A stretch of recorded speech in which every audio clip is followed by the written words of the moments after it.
Yung gabi, kakausapin natin ang Diyos. Ang kausap natin, ikaw Ashley ay maging sincero ka.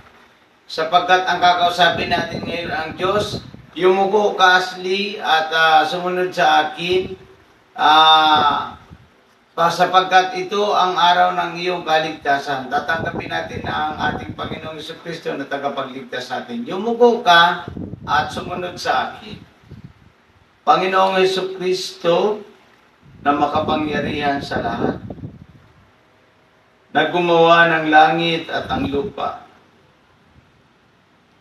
Panginoon ko, ako po ay isang makasalanan. Ako po ay nagsisisi at handang tumalikod sa aking kasalanan. Panginoong Jesucristo, binubuksan ko po ang aking puso at tinatanggap po kita bilang Panginoon ko at tagapagligtas.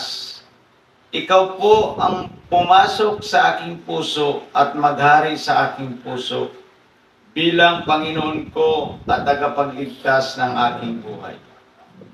Ikaw na po ang maghari sa aking buhay mula ngayon at magpakailanman. Sa pangalan ni Jesus. Amen. Ashley, kung sinunod mo ang ganong panalangin, ikaw ngayon ay anak na ng Diyos.